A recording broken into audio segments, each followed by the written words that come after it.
Porque na nossa época a gente ensinava e perguntava o que que a pessoa achou, né? Se a pessoa dissesse que gostou, nossa, isso é uma maravilha, a gente perguntava se gostaria de ser Bahá'í, né? E aí, se a pessoa falasse sim, a gente dava a nossa famosa carteirinha de É registro. verdade. Mas em Angola, nós saímos juntos, decidimos usar este livro de ensino que o Brasil tinha feito lá nos 60, que tinha a foto e diz Deus criou todo, Deus criou o homem, a pedra, essas coisas todas. Sim. Decidimos usar esse livro para sair e ensinar nas aldeias perto de Luanda, que era a capital de Angola. Então, tínhamos um rapaz lá, nome era Isaías. Era muito cheio de alegria e ele era um dos barrais, né, que nós encontramos depois de encontrar Ebo, né? Era sobrinho de Ebo, eu acho. E ele pegou este livro e aí eu entendi a diferença entre cultura brasileira e cultura africana, né? Que ele pegou o livro e estava apontando para a foto. Deus criou tudo, criou a pedra, criou o homem, criou a água, mas não criou a cobra. Deus não foi o Satanás que criou a cobra, porque a cobra é muito mal, né? E nós estamos rindo tanto que disse, não, Isaías, Deus também criou a cobra. Não, não podia ser. Tínhamos que tirar a cobra da foto, porque cobra era muito mal para africano, porque entrava nas casas deles e morderam as crianças e Sim. cobras eram muito, não gostaram nada de cobra, não. Oh, meu Então Deus do tínhamos céu. que tirar a cobra dessa foto da criação de Deus, né?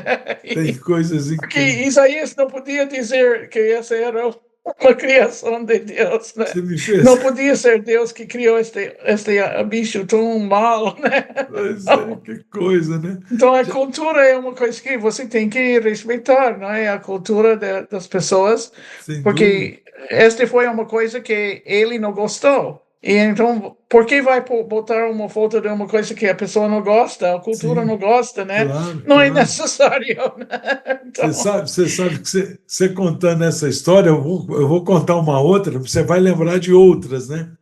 Mas ok. foi muito interessante. No interior do Amazonas, teve uma época que a gente saiu para ensino e foi um jovem comigo, assim, ele podia se dedicar 6 meses como instrutor tempo integral e tal. E aí o comitê falou: olha, Padinha, ele vai com você nessa viagem.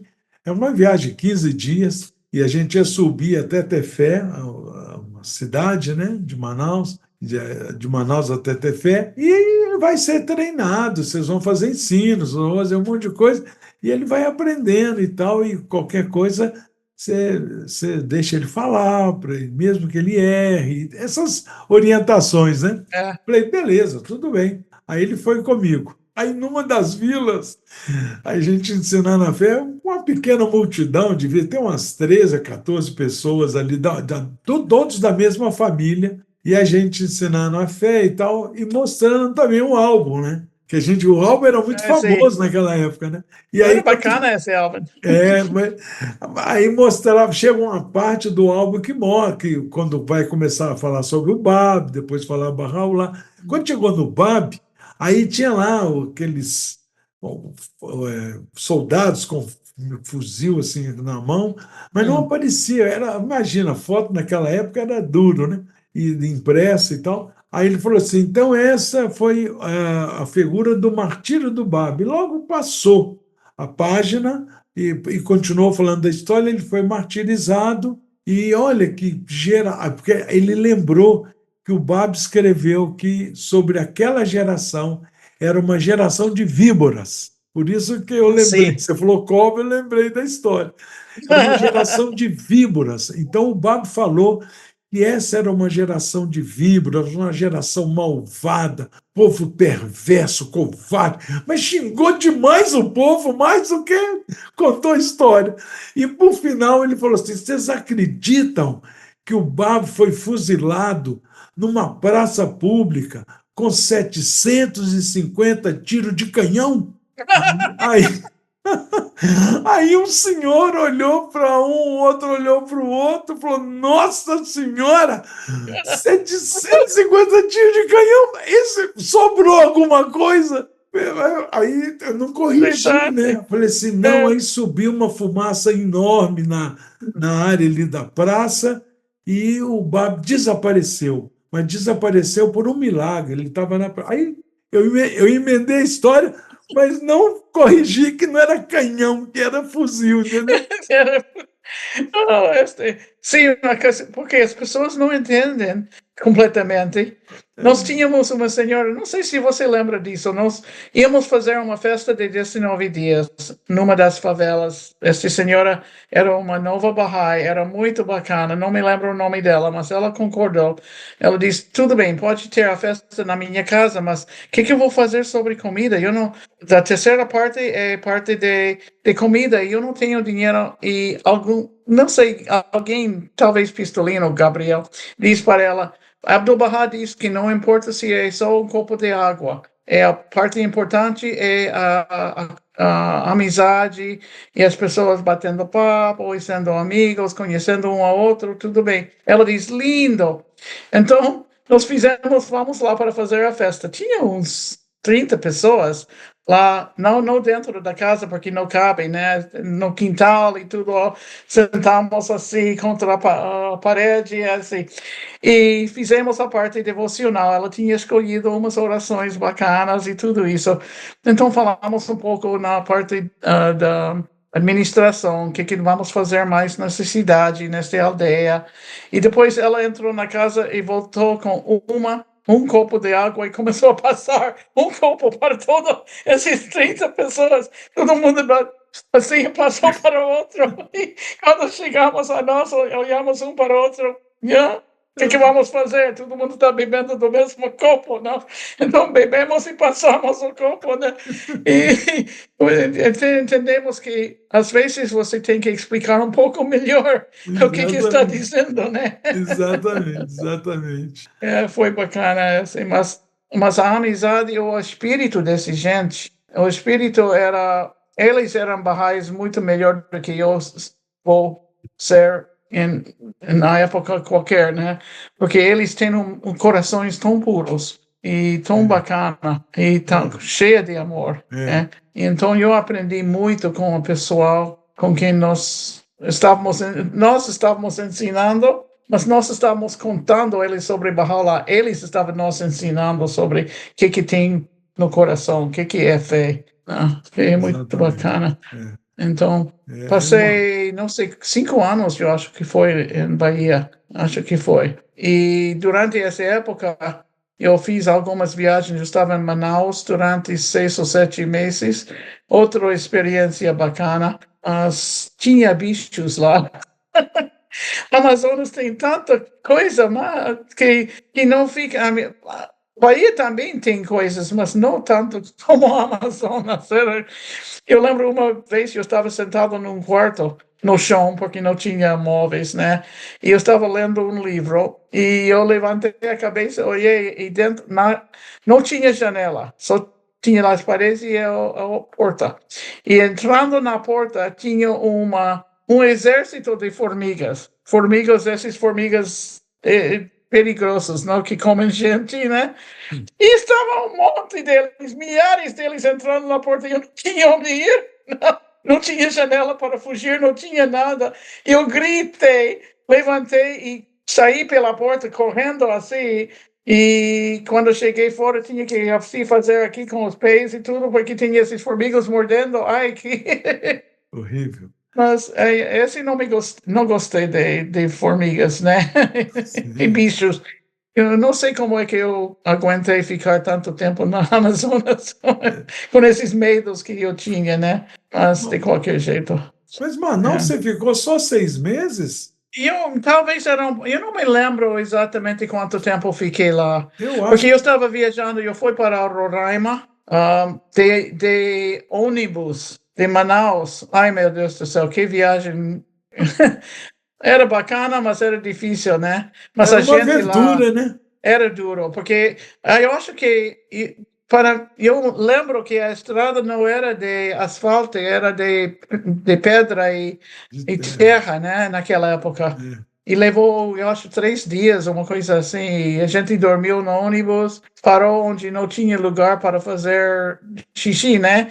Tinha que entrar na selva e ter cuidado que não tem bicho por aí, né?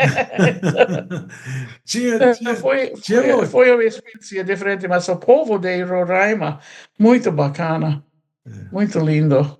não era Então, essa região para fazer ensino, principalmente nesse período, nos anos 70, eram verdadeiras aventuras, né? Tinha certos, porque a gente chama de lá de igarapé, né? Quando o rio é estreito, né? Agora, quando fala que o rio é estreito assim, mais ou menos 15, 20 metros de largura. Isso é um rio estreito, né? Que eles chamam de igarapé. Às vezes não tinha ponte e não tinha aqueles coisa que muda de um lugar para o outro, né?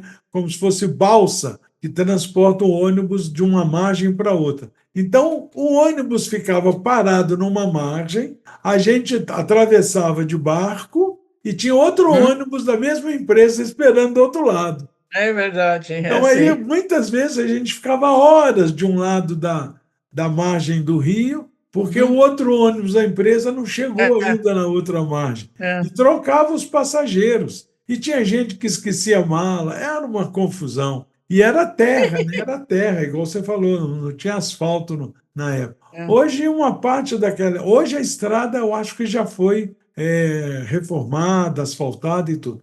Mas teve um período que a estrada chegou a ser asfaltada, mas uma Puxa. parte entre Manaus e Porto Velho, a selva Hum, tomou conta assim da estrada, de tanta é verdade, é. falta de A selva manutenção. toma conta de tudo.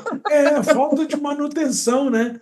Então, É, pouca transição de carros, né? Tráfego de carros e ônibus. é sim. Mas depois acho que eles recuperaram a estrada. Alguém outro dia conversando comigo sobre isso falou: não, hoje a estrada está boa, está asfaltada, então Que melhorou, né? lindo. Mas também É, passou tantos anos, né? Mas é. aí, Um então. ano. E aí depois, Marvel, eu não lembro, você voltou para Salvador de Manaus? Manaus teve um carro, não teve um carro lá, um Maverick? Eu acho que eu voltei um pouco para Salvador, porque eu estava na casa lá de Sérgio e Ann, cuidando de Dona Leonora. Depois a Assembleia Nacional me pediu fazer uma viagem para Mato Grosso. E naquela época era um estado só, não tinha Mato Grosso do Norte e Mato Grosso do Sul, era só Mato Grosso, né? É. E foi na época que estavam dividindo o estado para dois, mas eu fui lá para fazer viagem. Eu não queria ir porque eu queria estar com Dona Leonora. Lógico, né? Quem não queria estar com Dona Leonora? Porque ela estava contando tanta história bacana. Ela diz que quando ela foi para a América do Sul, para o Brasil, quando Abdu'l-Bahá ainda estava vivo, e ele faleceu durante a época que ela, depois dela chegar, alguns meses, talvez um ano, não sei. Mas depois ela escreveu para o Guardião e diz que queria servi-lo, fazer tudo o que ele queria que ela fosse fazer, e que ela estava estudando espanhol para poder fazer lições ou qualquer coisa em espanhol, e estava fazendo traduções para português e tudo isso, e o Guardião escreveu para ela, e eu vi a carta, diz: ei, que bom, Dona Leonora, que está fazendo traduções em espanhol e português, e ela está dizendo: eu não falei que então ela tinha que fazer, não, porque o Guardião disse que estava fazendo, mas depois ela tinha uns papéis que queria dar para a Assembleia Nacional, queria fazer aqui, e tinha uma carta não sei se era o chefe ou que da universidade onde ela estava. E ele diz: a Dona Leonora Armstrong é uma das melhores, não, a melhor aluna que nós já tivemos nesta universidade em grego e latino. E foi por isso que ela podia aprender as línguas latinas tão facilmente, porque ela conhecia latino e grego. E por isso que ela era. Porque eu acho que as traduções que ela fez em português ainda não precisam ser editados, que são perfeitos, né?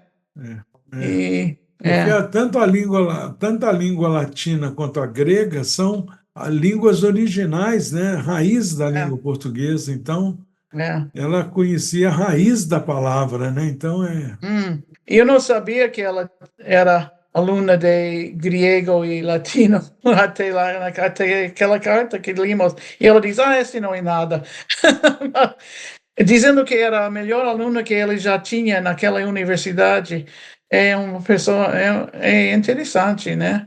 Cornell University, eu acho que era uma universidade bem respeitada, né? Então eu não queria sair para Mato Grosso porque queria ficar com Dona Leonora. E infelizmente, quando eu estava em Mato Grosso, é quando ela faleceu.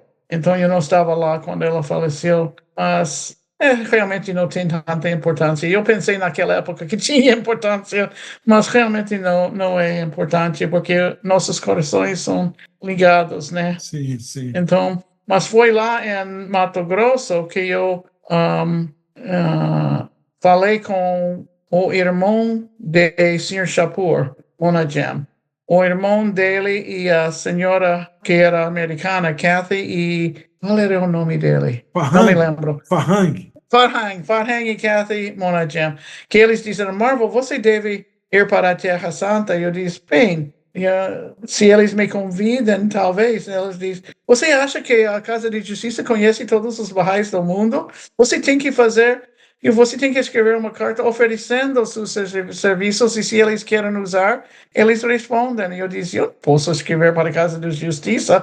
Ela disse, sim, mas então eu decidi, talvez, eu vou escrever oferecendo, mas eu vou escrever para Hooper Dunbar, porque eu conhecia Hooper, né? Ele era meu primeiro professor da fé, era uma pessoa que estava em contato muito quando ele estava na Argentina e eu no Brasil com o Sr. José, com a mão da causa. Então eu escrevi para... Se você acha boa ideia, pode mandar esta carta para a Casa de Justiça, mas eu posso servir se eles quiserem, não sei de onde, mas Então, agora eu sei que Hooper não tinha outro jeito a não ser dar para a Casa de Justiça. Eu pensei que ele ia dizer, será que Marvel pode fazer? Ele não fez isso, ele só deu a carta para a Casa de Justiça e eu recebi a convite para ir para Haifa. E eu lembro que o Sr. Raul, durante a dedicação do Templo de Panamá, um grupo de gente do Brasil foram, e eu estava com esse grupo. E na volta, nós passamos em esses aldeias pequenininhos lá na Amazônia. Uma era Tabatinga, e está bem perto está na fronteira de Colômbia e Peru e tudo. E nós passamos por aí. Que lugar bacana de povo, mas ruim de lugar para... O quarto onde eu estava tinha ratos que andaram em cima. Aí eu estava a noite toda assim olhando para os ratos que não queria que o rato desce na minha cama, né? Porque tinha paredes que não foram até o teto, né? Então os ratos andaram por esta parte do teto, da parede, e eu não gostei nada dele. Eu estava, quando saímos de lá, eu fiquei, graças a Deus. Bem, Sr. Raul Pavão, que era um conselheiro para a América do Sul, quando eu vi ele, depois de receber convite para Haifa, eu mostrei para ele a carta e ele diz, que pena. Eu disse, que pena, por quê? Ele diz, nós estamos pensando em pedindo você ir pioneiro para Tabatinga. Graças a Deus que me salvou. Porque eu acho que eu não podia ter... não sei o que eu ia fazer se eu fosse viver em Tabatinga, né? Lugar, gente lindo, mas muito selva. De um lado era Tabatinga no Brasil, do outro lado do Rio era Letícia, na Colômbia, né? Sim. Sim, Letícia, Marco, Tabatinga, Letícia. E tinha um lugar no Peru que era pertinho, mas não tinha cidade por aí, era um pouco muito longe. Mas este é um lugar, era bem, quase selva, né? Então eu agradeci para lá. né? Não é essas cidades fronteiriças, principalmente no caso do norte do Brasil, são cidades muito desafiadoras, principalmente para pessoas que são de outras regiões, do sudeste, do sul do país. Gente da cidade como eu.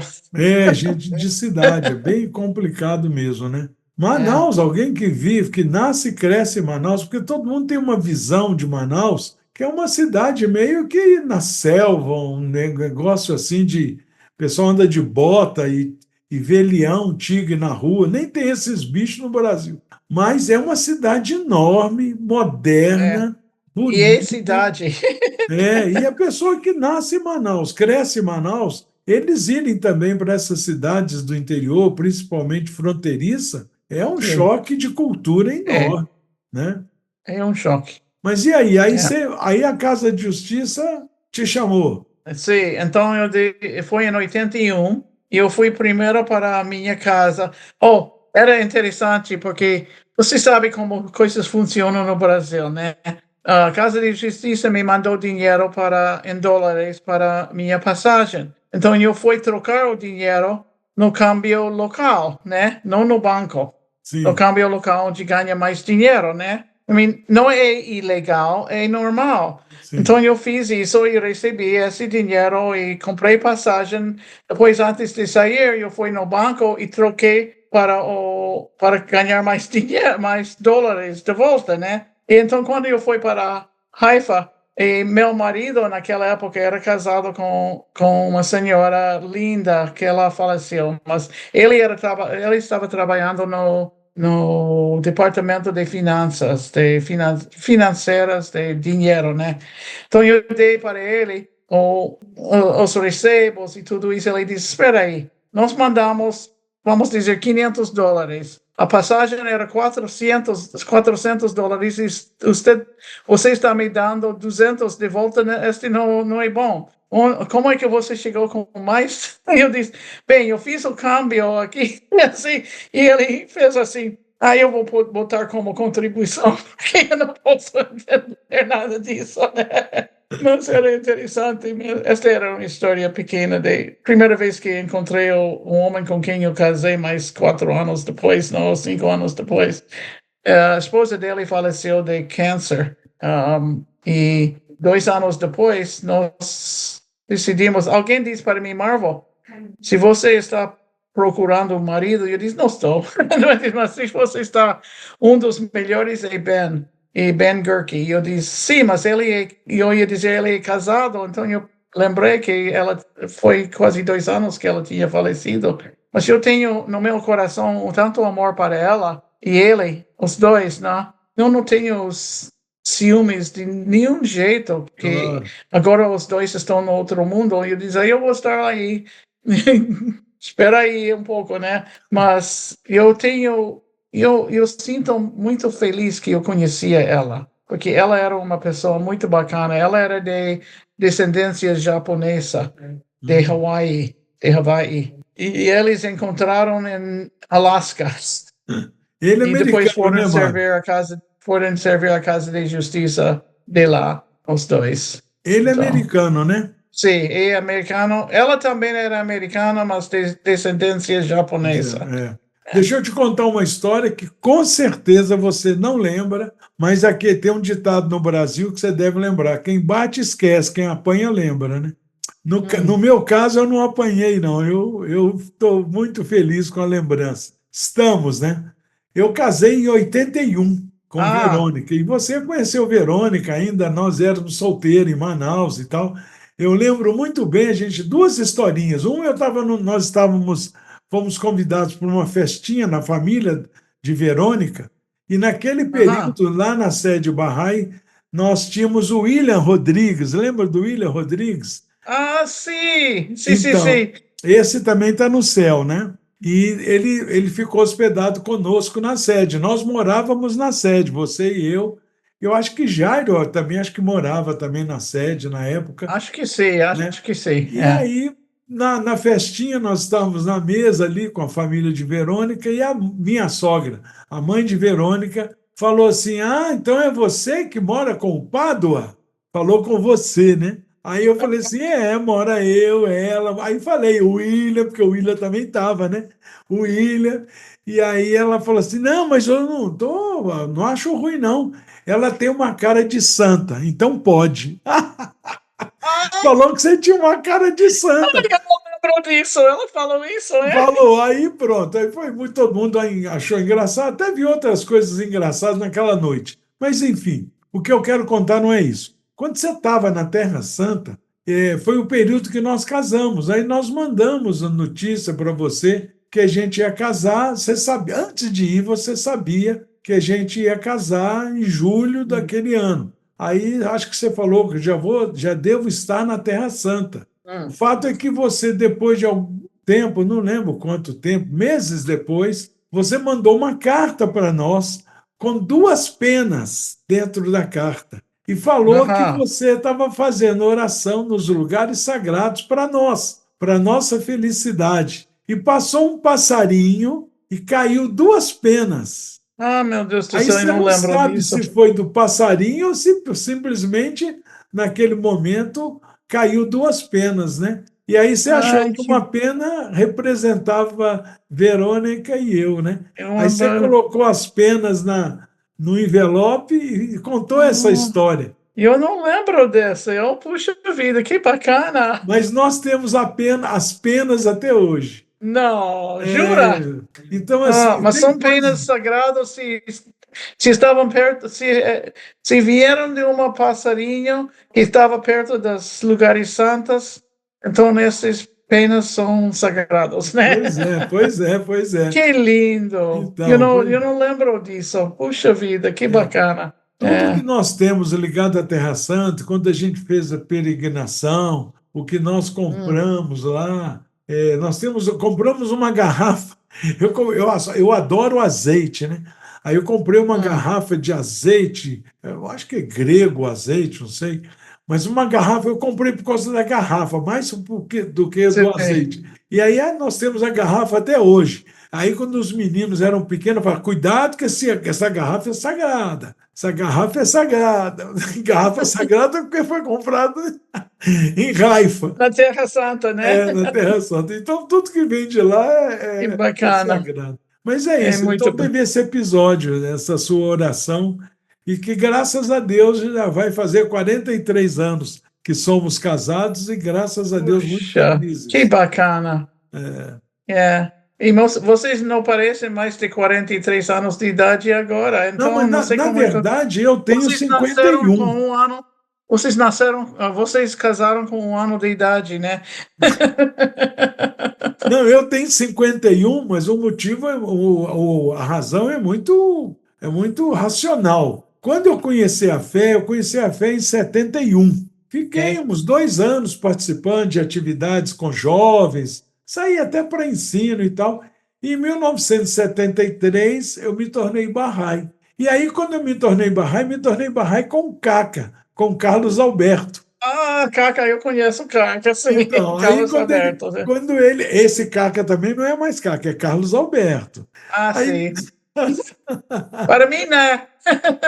Para mim sempre vai ser Padinho, isso, Caca, exatamente. Pistolim, É Janjão. isso mesmo, tem que ser. Aí, quando eu me tornei Bahá'í, eu me declarei, né, que a gente fala, com ele. Falei, olha, Carlos, não, Caca, não precisa. Eu cheguei à conclusão que a fé Bahá'í não precisa de mim, mas eu preciso da fé Bahá'í. Como é que eu faço para me tornar É. Bahá'í? Aí ele falou, é simples, me abraçou e tal, e falou, olha, deixa eu te falar uma coisa, hoje você nasceu de novo. E eu Hum. acreditei. Então eu Ah, não tenho é 69. verdade. Opa! Então eu não tenho a idade que eu tenho.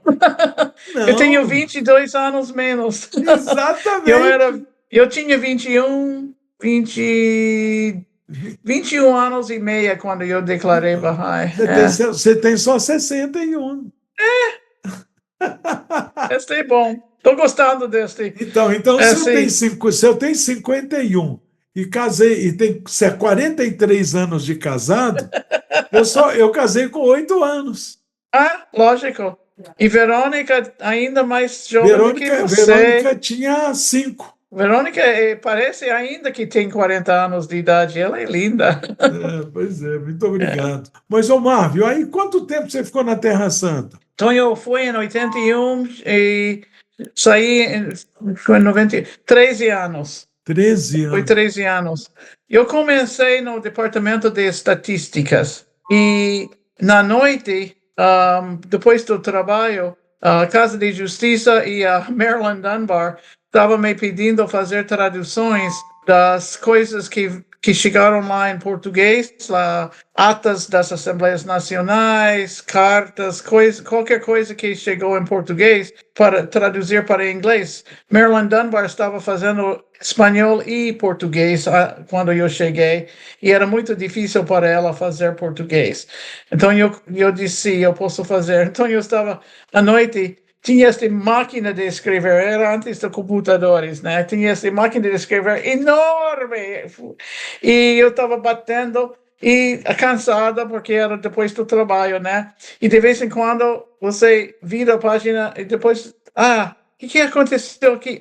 Não, aí é uma página completa que não viu, né? E tem que tirar tudo da máquina e começar outra vez naquela página, porque não tinha computador para corrigir, né? Tinha que tirar, rascar tudo e começar outra vez. Então, finalmente, eles usaram computadores, só tinha um lugar antes de mudar para a sede da Casa de Justiça, eram escritórios em toda parte da cidade de Haifa. Então, tinha um lugar onde tinha 3 computadores e o Departamento de Finanças tinha computadores também. E eles eram ao lado um ao outro. Então, você telefona para o escritório de computadores e diz, eu quero reservar um computador desta hora para esta hora para fazer o meu trabalho de qualquer coisa. Então, você andava lá para esse outro escritório e fez trabalho, aprendeu primeiro para usar, né? E foi bacana. Então, eu estava pensando, isso seria muito melhor com traduções, né? Do que fazer com esta máquina de escrever. Então, eu pedi para a moça que estava trabalhando lá, Mary Ann, que ainda é minha amiga até hoje, ela mora perto de mim agora.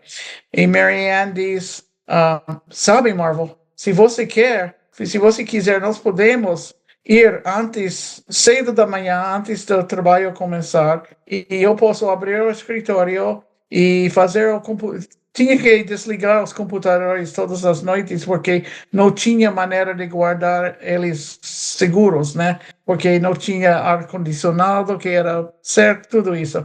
Então, ela tinha que boot, né? Esses computadores todos. Então, eu fui lá às 6 horas da madrugada e ela chegou. Ela fez café lá no escritório e eu trouxe os bagels e, sei lá, comida para comer, coisas assim. E eu tinha 1 hora e meia de trabalhar com as traduções com o computador, que era lindo demais. E nós fizemos isso durante talvez 2 anos. Assim, cada manhã ela levantou cedo, foi e fez esse serviço para mim, né? Eu gostei muito, que foi bom. É incrível como realmente essa era Hum, da datilografia que passou sim. para a informática, como é que o trabalho acelerou, né? É indizível, né? Como é que os jovens hoje não acreditam, como é que a gente vivia sem computador, sem Eu sei, celular. eu sei. Foi tudo isso aconteceu na nossa vida. Não era uma coisa que levou milhares de anos, foi rápido. E a Casa de Justiça sempre era assim, sempre usavam a mais nova coisa que podiam. Sempre estavam na frente de todos, né? E este departamento de computadores na Terra Santa era magnífica. O pessoal que eles tinham lá, que estavam fazendo este serviço voluntariamente, porque não eram pagados, não, as pessoas que funcionam no mundo centro mundial não são pagos.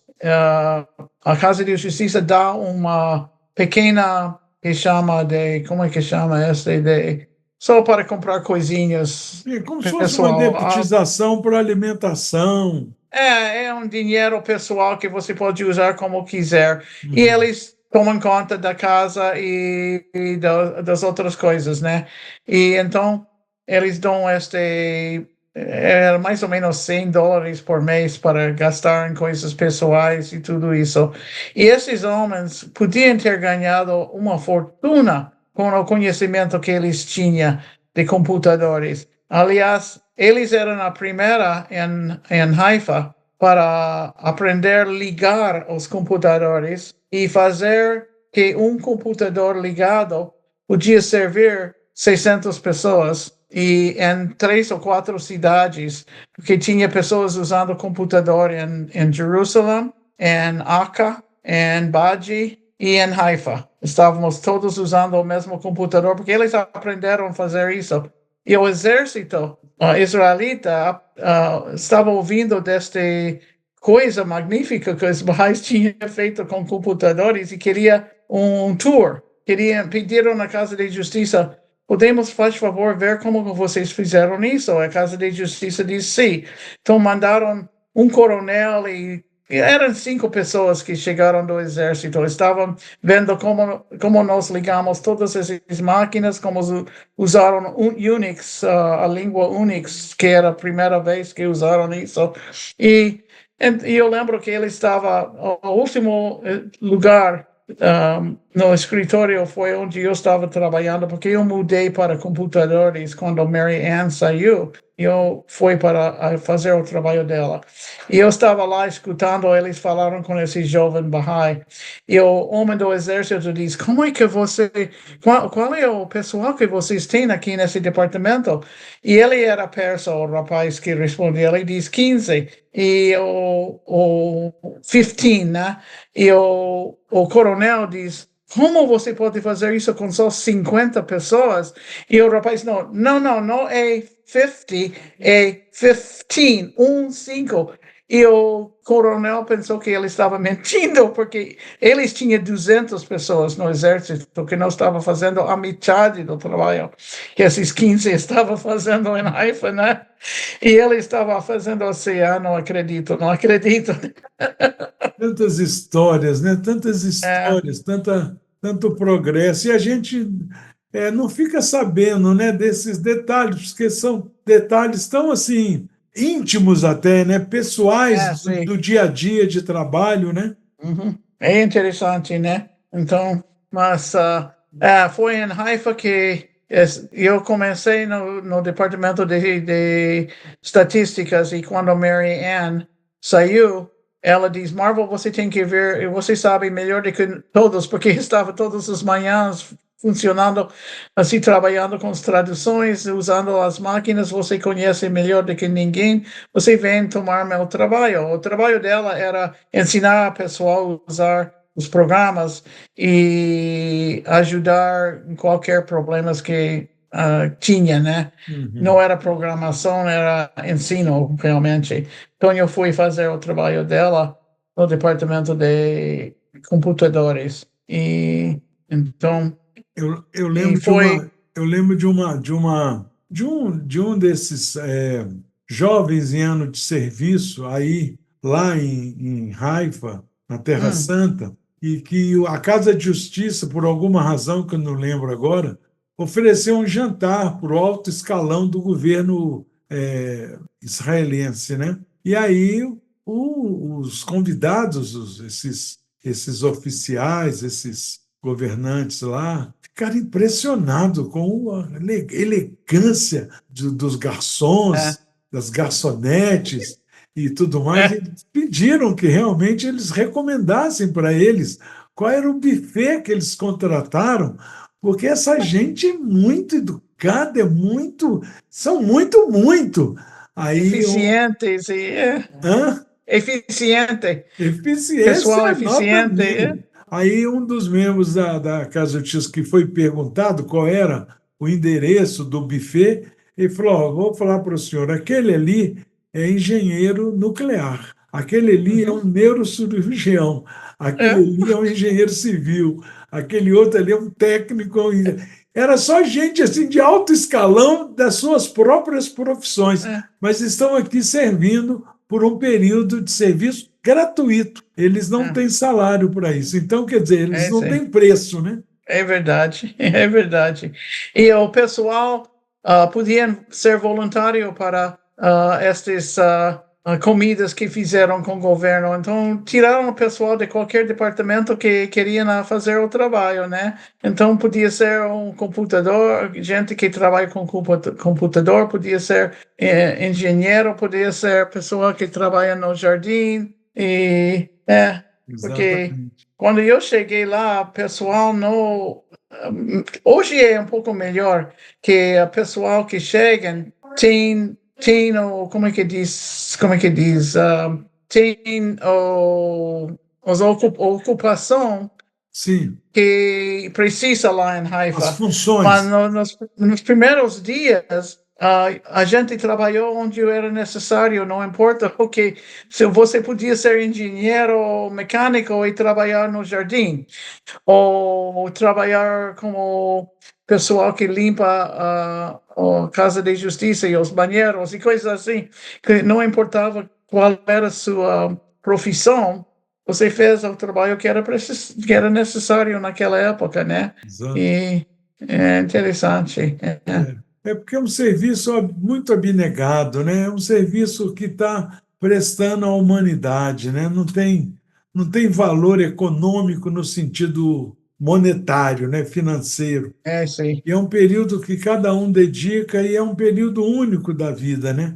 Você ficou É. lá 9 anos, 13 anos, quantos anos? 13 anos. 13 anos. Meu marido estava lá há 23 anos. Pois é, E quando a esposa dele faleceu, nós todos fomos para o funeral, logicamente, que todo mundo lá que foi para o funeral. E ele, era muito difícil para ele, porque tinha ligação os dois, né? Que era difícil. E então, depois de 2 anos, eles, não sei como ele sobreviveu realmente, porque ele não sabia nada de cozinhar. Ele tinha um livro que diz para ele, toma colher disso e bota aqui, né? Então ele pegou colher e fez assim, colherzinho exato, assim, né? Foi a maneira que ele sobreviveu, que ele viveu. Muita gente convidou ele para comer e tudo isso, porque ele era péssimo com isso. Mas ele gostava de jogar golfe. E tinha um dia da semana que a gente não trabalhou, não tinha que estar no escritório. Então, tinha muitos barrais que foram para jogar golfe. Aliás, foi mão da causa o senhor Haney, Paul Haney, que ajudou a formar o primeiro clube de golfe em Haifa. Um pouco fora de Haifa, entre Haifa e Tel Aviv, e fizeram este golfe. E muitos barrais foram né, a gente não sabia o que estava fazendo, mas saímos para ar fresco e bater a bolinha, né? Então, disseram para mim, Marvel, você deve jogar um pouco de golfe se você quer conhecer Ben. E eu disse, eu não estou interessado em casar, né? Mas o golfe é interessante, né? Então, daqui um pouco eu estava dizendo que Ben era realmente uma pessoa muito bacana. Bernard era o nome dele, mas ele, quando era criança, foi ver o filme Ben-Hur. Não sei se você conhece, é sobre um guerreiro, não sei, uma pessoa latino bem no passado, né? E era um famoso Ben-Hur. Então, ele sim, decidiu sim. que, desde esse dia, ele tinha 8 anos quando viu o filme, e ele decidiu que ele não era mais Bernard, que ele era Ben. Então ele tomou. Aí a família disse: tudo bem, eles chamaram ele de Ben, não é mais de Bernard, né? Mas, É um filme muito famoso. sim, é um filme muito famoso. Mas então, eu conheci ele e um dia ele me telefonou e disse: Marvel, eu tenho esses bilhetes para um concerto que tem aqui em Haifa. Você quer ir comigo? Porque eu tenho um bilhete assim extra. Aí eu disse: que bom, né? E eu pensei: será que este é uma são amigos ou é uma coisa mais interessante, né? Que ele Já está querendo já é um encontro, né? não, eu não sabia se era, em inglês que temos a palavra date. Eu não sabia se era um date ou só dois amigos que estão, porque em Haifa, gente eram amigos, fizeram coisas juntos e não tinha coisa romântica, Então, vamos para comer antes de ir para o concerto, né? Então eu disse, tudo bem. Então, quando chegou o rapaz com a conta, eu assim eu ia pegar minha bolsa para pagar minha parte, né? Ela diz, não, não, não, eu pago isso. Eu disse, este é mais do que amigos, né? E esta eu acho que é a primeira vez que nós saímos como um casal, né? Era em novembro ou dezembro e nós éramos casados, ficamos casados em fevereiro, então não levou muito tempo para decidir, porque a gente conheceram um ao outro muito bem, né? Durante os anos. Então, eu estava lá de 81, nos casamos em Vocês 88. casaram em fevereiro de 81? 88. 88. Eu Então, quando... cheguei em Haifa em 81. Isso. Aham. E então eu conhecia Pois é, ele quando que você durante chegou em 7 anos. Haifa? Foi em agosto ou setembro de 81. Então, nós E casamos. depois a esposa dele faleceu em 86. É, E então nós casamos em 88, fevereiro de certo, 88. não, certo. É. E eu sempre agradeço ao Bahá'u'lláh para ele. Ele era mais velho do que eu, mas não, esse não importava muito, né? Sim. Com nossa idade, né? E eu tinha 45 anos quando casei com Ben. E então foi bacana. Ele era, além de Bahá'u'lláh e a fé, ele era a melhor coisa que aconteceu comigo na minha vida. E eu agradeço tanto ao Bahá'u'lláh que ele me deixou conhecer Ben e casar com ele e ficar com ele, porque ele era muito calma, e eu não. Eu não sou calma. E quando eu ficava assim, com raiva com uma coisa ou emocionado com uma coisa, não, ele olhava para mim, sorriu e disse, ai, minha mocinha de Indiana. E aí porque Indiana tinha muito campesinos, né? E ele então me chamava de Camponeses. camponês, minha menina camponesa de Indiana, né? E aí eu tinha que rir porque era tão engraçado. Mas ele era muito calmo, muito bacana, mas ele também tinha, quando ele queria uma coisa, ele sabia porque queria e tentava, consultamos, né? Mas a consulta dele, de vez em quando, começou com ele sabendo que o resultado da consulta ia ser esse, né? Cada uma de nós tínhamos um carro. E lá em Haifa, a família podia ter só um carro porque eles tomaram conta dos carros, né? Que precisava ajuda mecânica, qualquer coisa, a Casa de Justiça pagava essa coisa. Então, um por família. Então, ele disse para mim, Marvel, que carro você acha que devemos ficar com que carro? E eu tinha um Peugeot, que era velho e assim, não muito. Ele tinha um Volvo, bem novo, bem bacana, né? E então eu disse, vamos ficar com o Volvo, não? E vamos vender este Peugeot. Ele disse, muito bem, muito bem. Depois de casamos há vários meses, eu me lembrei desta consulta, né?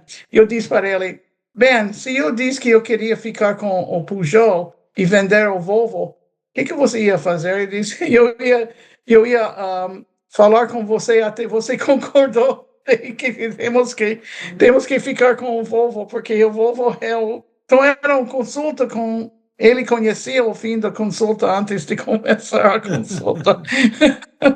Olha, mas eu acho que maridos e esposas têm muita semelhança em qualquer parte do mundo, em qualquer nacionalidade. Quando nós casamos, Verônica e eu, no Amazonas, como você sabe que nós moramos lá, eles têm um costume de comer arroz que eles chamam arroz lavado. Eles colocam uma panela de água, colocam um pouco de sal e colocam o arroz. O arroz cozinha como se fosse macarrão. Depois escorre aquela água do arroz e está pronto para comer. Às vezes pode pôr mais um temperinho ali, alguma coisa, mas está pronto. E mineiro come o arroz que é chamado arroz frito. Põe um pouquinho de óleo na panela, coloca Aham. alho, coloca cebola, coloca sal, Mas frita. como persa. Então, como dá uma fritadinha no arroz e depois coloca água e água suficiente para cozinhar o arroz, hidratar o arroz e não sobrar água. Então o É arroz fica verdade. cozidinho, soltinho. Cá para nós, é claro que o arroz mineiro é muito mais gostoso que o arroz amazonense. Aí eu falei, e agora? Como é que vai ser casado com uma paraense, né? Quer dizer, uma mulher amazônica. Aí eu falei, Verônica, como é que vai ser o arroz, amor? A gente vai comer arroz lavado ou arroz igual em Minas? Ela falou, o arroz tem que ser lavado, porque não se come peixe com outro tipo de arroz. Só se É, come é. peixe com arroz lavado. Eu falei, então vamos fazer o seguinte, vamos fazer uma experiência. Você sabe que ela já frequentava a Fé Bahá'í muito antes Uhum. de se tornar Bahá'í. Ela era eleita da Assembleia, para a Assembleia Local todo ano, aí tinha que fazer uma nova eleição porque ela não tinha declarado Bahá'í. Então aí eu falei, vamos fazer o seguinte, uma semana a gente faz o arroz lavado e na segunda semana a gente faz o arroz frito. E quem vai fazer primeiro? Foi, pode ser você, vamos comer arroz lavado todo dia. Ela falou assim, então vamos fazer assim, a gente pode também fazer um dia arroz lavado, um dia arroz frito. Ou faz o arroz lavado. Quando o arroz lavado acabar, comemos frito. Falei, tá bom também. Aí, pronto, ela fez o arroz lavado, nós comemos aquele negócio. E aí, quando o arroz lavado acabou, eu fiz um arroz fritinho no capricho, né? E aí Uh. ficou muito mais gostoso. Aí, quando foi a vez dela, ela falou assim: eu acho melhor a gente não perder tempo gastando arroz com arroz lavado. Eu acho que o arroz mineiro vai muito bem com peixe.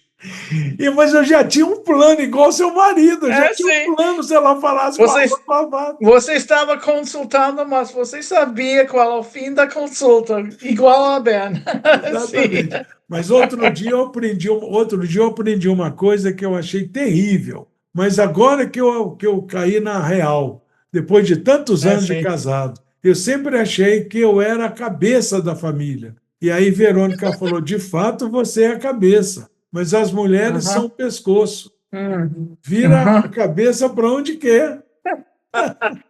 É, o homem sempre pensa que é cabeça da família. Não, e nós mulheres nunca dizemos não. Então, sim, lógico, você, Padinha, você é chefe, você é cabeça da família, claro.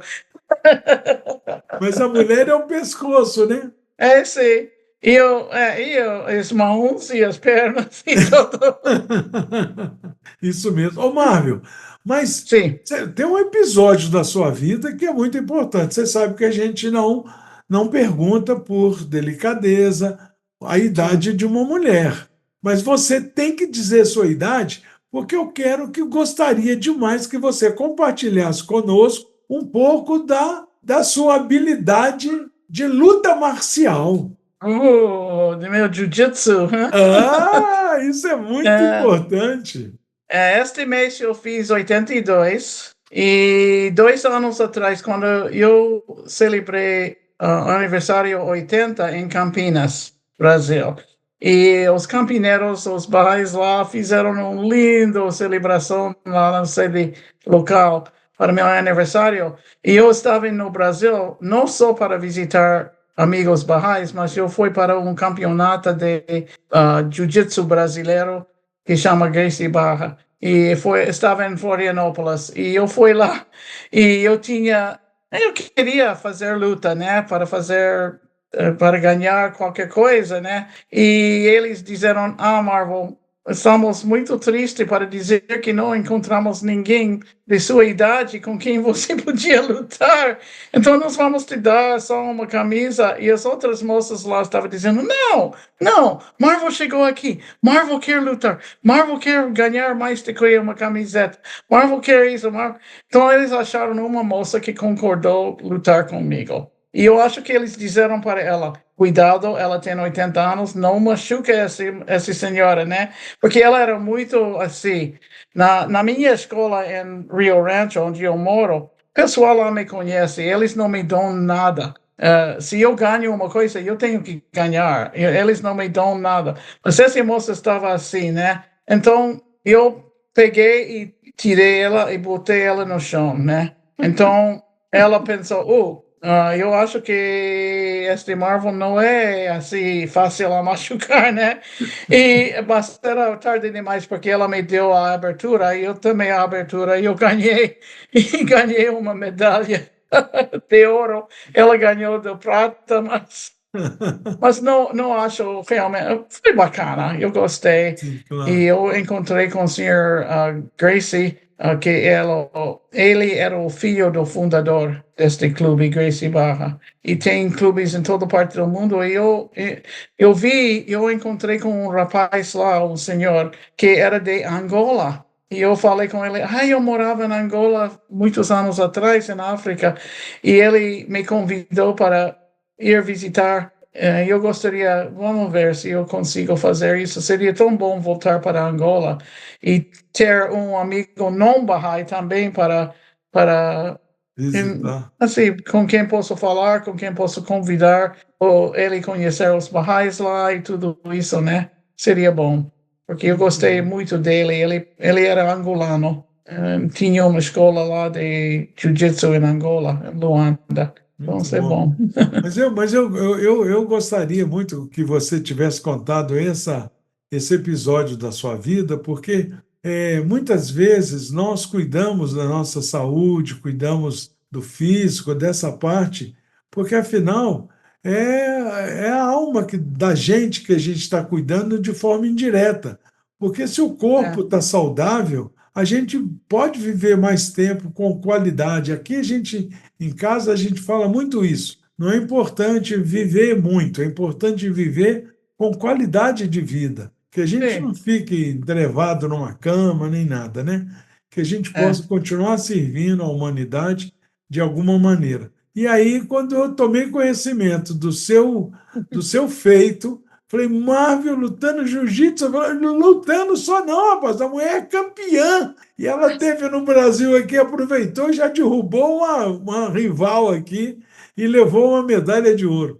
Então eu pedi que você contasse exatamente para mostrar para todos nós, né, de todas as idades, a importância de cuidar da saúde, de praticar algum esporte, algum exercício, para que a gente nos mantenha com saúde, né? Mas, É Omar, verdade. parabéns, parabéns por esse seu feito, mais este feito, né? Mas eu também quero dizer que eu conheço pessoal que não podem fazer essas coisas, que talvez estão numa cadeira de rodas. Ou eu conhecia, quando eu era nova Bahá'í, conhecia uma senhora Bahá'í que estava numa casa de, como é que diz, para gente velhas, né? Uma casa E de ela não podia, repouso. ela não podia mexer da cama. Ela estava na cama, quase não podia falar. Quando ela falava, eu tinha que ir assim pertinho dela para entender. Mas ela diz que cada dia ela pediu às enfermeiras ler um capítulo de um livro Bahá'í para ela, porque ela não podia fazer sozinha. E é assim que ela ensinou a fé. Ainda sem poder levantar a cabeça, ela estava ensinando a fé, porque ela diz: faz favor, lê para mim este capítulo, eu não posso ver mais. E então as enfermeiras sentaram e leram e diz, puxa, isso é interessante. E ela diz, sim, lê a próxima. Então ela ensinou a fé.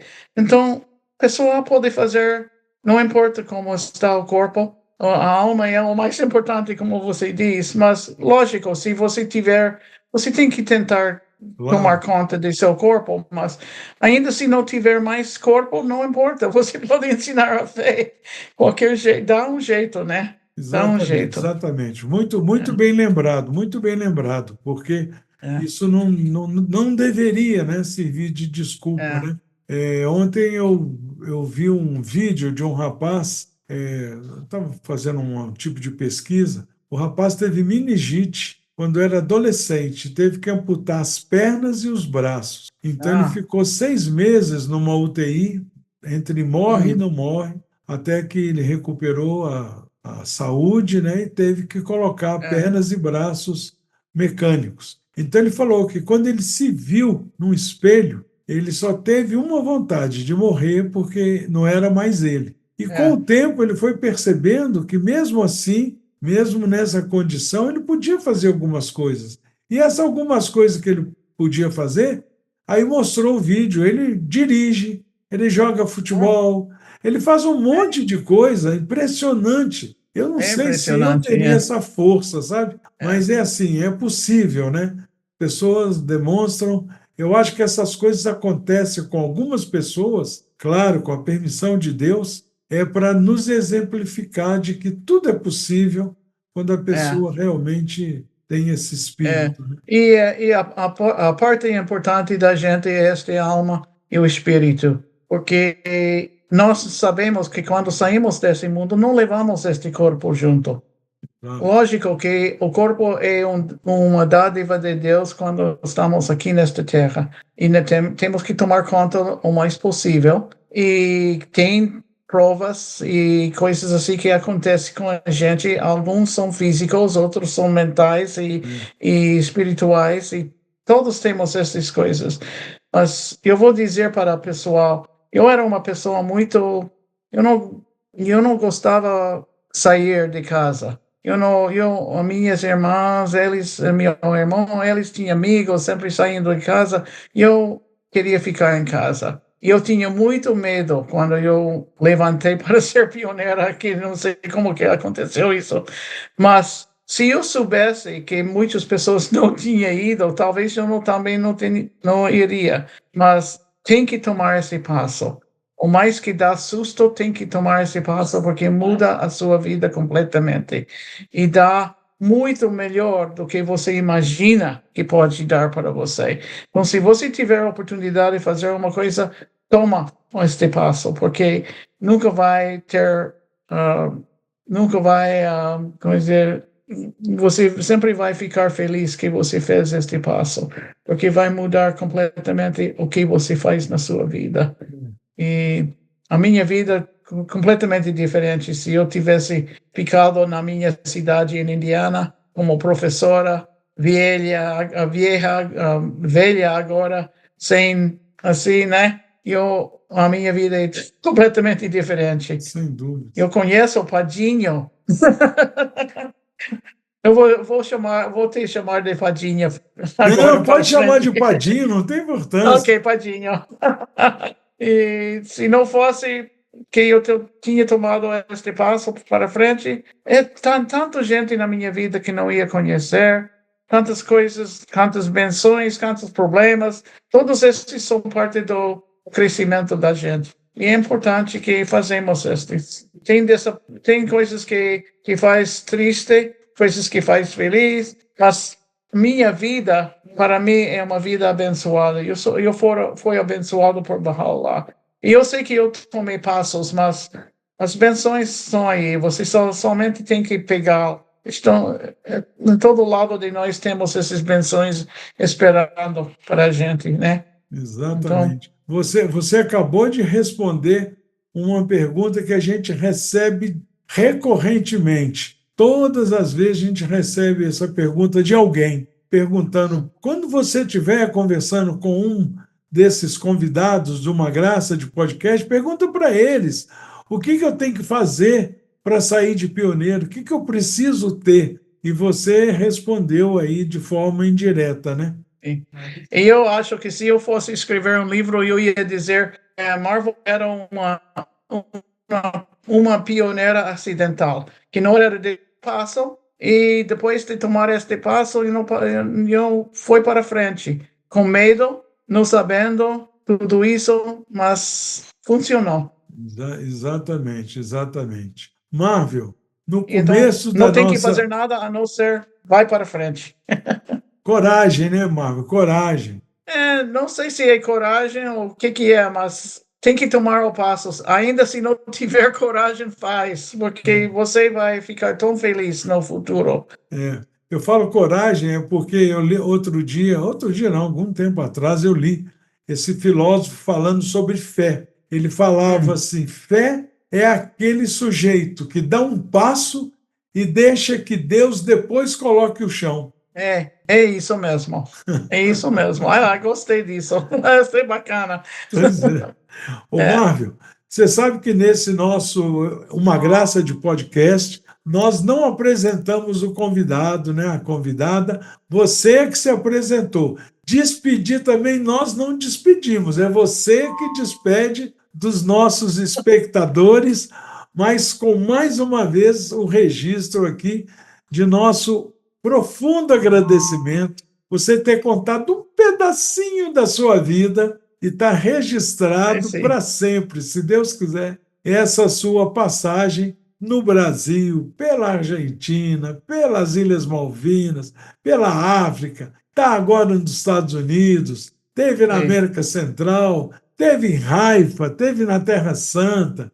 Então, olha, muito obrigado mesmo por compartilhar conosco. Mas a despedida é sua. E um beijo Eu não bem vou. grande para você. Eu quero agradecer, é uma honra para mim com estar nesse podcast de Padinho, porque eu acho que esse é um serviço bacana para o mundo e eu estou feliz que eu podia fazer parte deste, mas não vou me despedir de ninguém porque eu quero. Então vamos ver, talvez um dia vai acontecer isso. Não vou despedir, vou dizer boa aventura. Eu espero que vocês tenham, todo mundo tenha uma aventura bacana na sua vida. Sim. Muito bem, muito obrigado, Marvel. Um beijo bem grande no seu coração, minha querida. Tchau. Até a Saudade. próxima. Até, se Deus quiser. Ok. Tchau. Obrigada. Tchau.